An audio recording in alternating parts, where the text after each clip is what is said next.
Okay, so we have Steve Lindsay, the commander of SCS-133. Eric Bowe is the pilot, and Tim Copra is down there, is the flight engineer.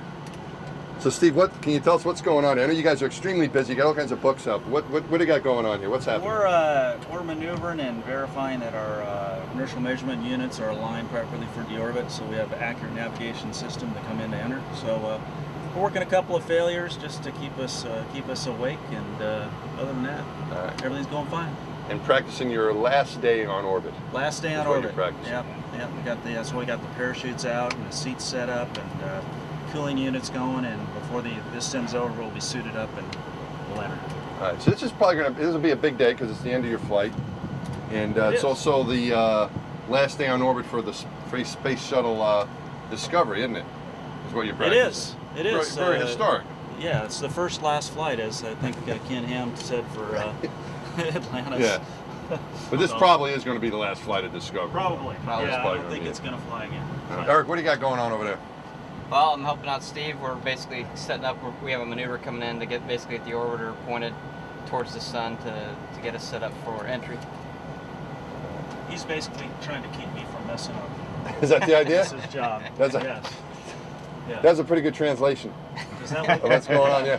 He's basically keeping an eye on me. Yeah, making sure. Does that look right? 4518409 1547. That looks right. I agree. 519. Should be stay future. Yep. We'll time it.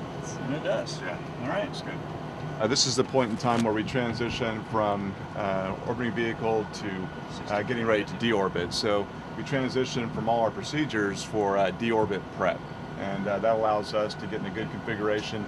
And it's a really busy sim because what we're going to do today is put on our spacesuits and get ready to go home. And since this thing comes down like an airplane, it's very important to have it in that configuration. And so by the end of the day, we'll have our spacesuits on, our helmets on, we'll be strapped into our seats and ready to go home. Get everything all set. And this is your second flight.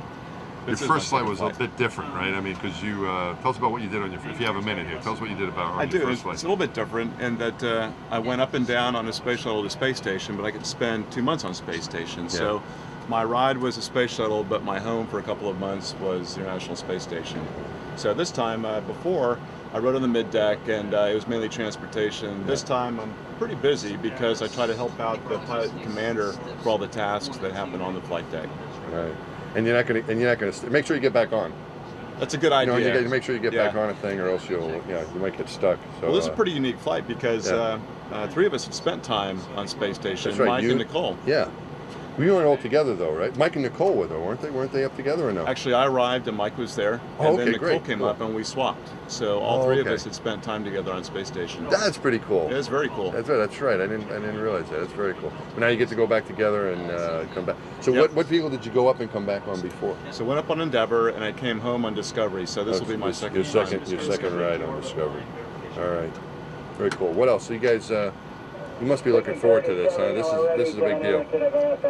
It's a very big deal. We have a couple of spacewalks that we're preparing for, lots of robotics, so we're gainfully employed.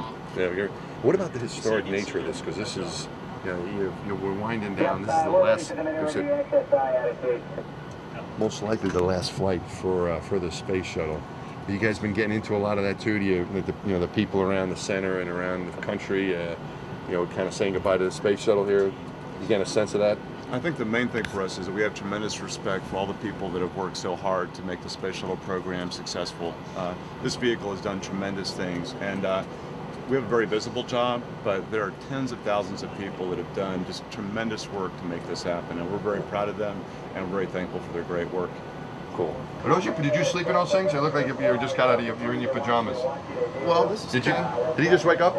What? No, So you've got your thermal. Actually, they're fancier than what I remember.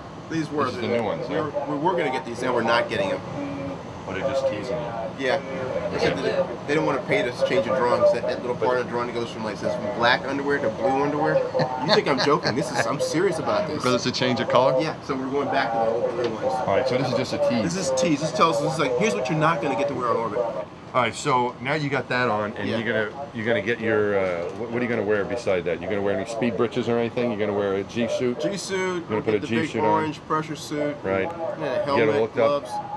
Get ready to come home. But you're not gonna put that on right now. No, it'll be You're just hours getting later. yourself ready. It looks cool, but it's not very comfortable. All right. You're MS1 on this one? MS1 going up, and I'll be on the mid deck. So that means when you launch, you're going to be on the flight deck. On the flight deck. On the And far when right side. when you land, you're going to be down here with Mike. Down here with Mike. Yes. So I'm guessing then Nicole Stott, and I who's will right over swap, there. and she'll be MS1 for you entry. you wanted to introduce the crew, right? There's Nicole. Nicole is she's going to be sitting up there for entry and down on the mid deck. And then Mike's going to be downstairs both ways. So you guys kind of getting into this whole thing in the last flight of Discovery? Is it kind of like a big deal? The history of all the things that Discovery did. You know, you kind of that things got done during the program, but I never really paid attention to which ship these things happened. Oh, because we got a lot of things to worry. You don't worry about it. You think of it generically. Yeah. So what'd you find out? All these finds out that all these first. You know, of course, Columbia was the first one to actually go fly. Yeah. But when we did the return to flight for both on 121 and 114, those were both Discovery. They also did the return to flight after the Challenger accident. I remember that. So every time we've gone to reconfigure the orbiters, every time we really had a new orbiter, it looked the same. Discovery was the one that led the fleet. I remember Robin Williams waking up. Do you remember that? Yeah. Oh, I was like in college or something. Yeah. And Robin was like, "Good morning, Discovery." Oh, yeah. Him in there. I don't know. Was it actually him or just an impersonator? I think it was him. I think it was him. Yeah, was that really him? Yeah. All right, so that was Discovery. I don't think so anybody else could do that with him. Yeah, I don't think so. But I wonder if he was live in a control center. More than likely. I don't know. I think he probably was. Yeah. Anyway, but yeah, so Discovery's on all those things. Yeah. And now you guys are gonna finish it off. So yeah. So I think of this as the first last flight of Discovery. last.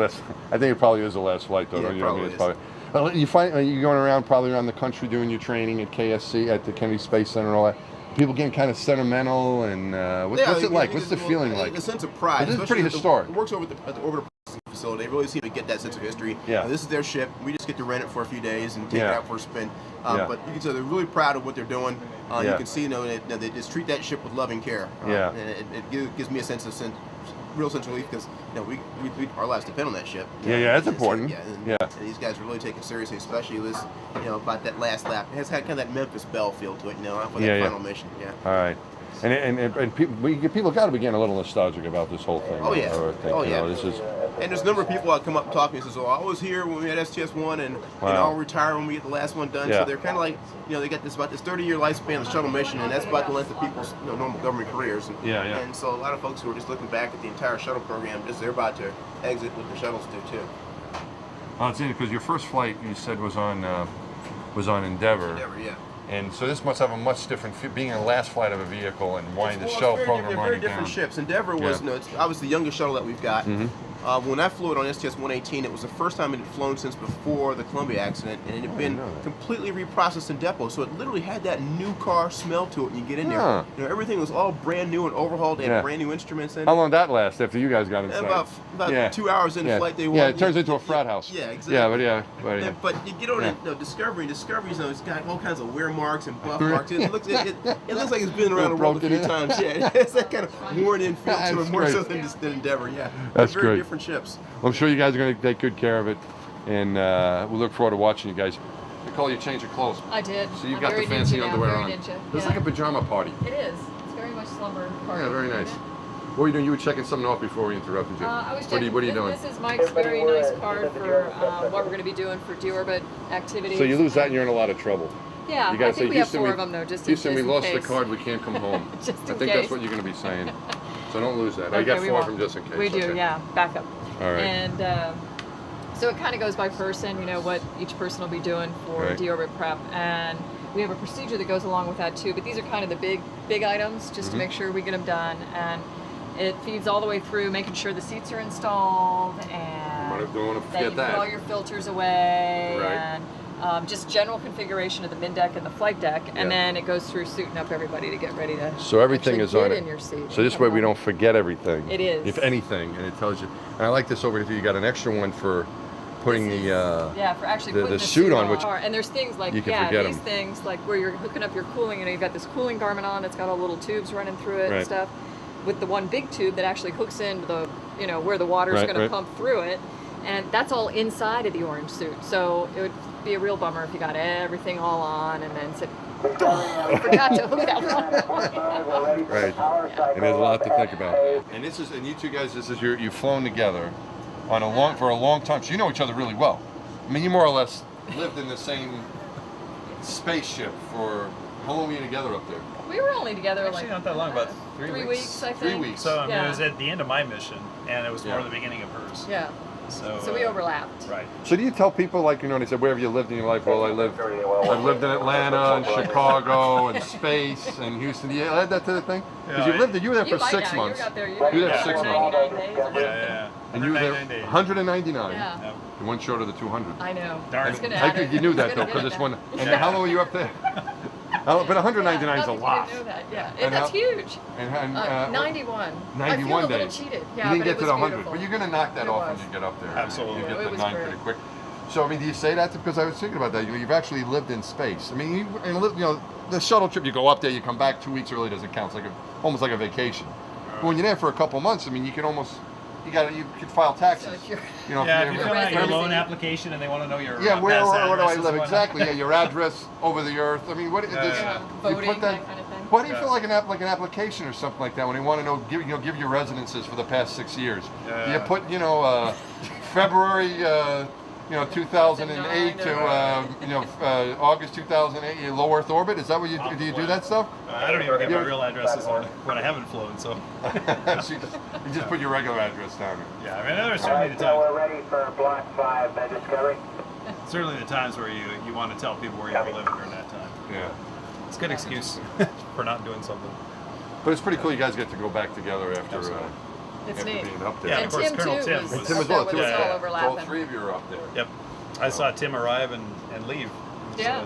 Tim went back on Discovery when I came up on Discovery guys on traded. 128, and then Tim went home. He was Yes. there before you, and then Yep. you came up, and then you relieved him, and Mike was there for overlapping both. Mike got to see all of us Pretty cool. and everyone. Yeah, it was great. So Alvin was filming us while we I were. was filming Filming you, the filming filming. me, filming you. Really?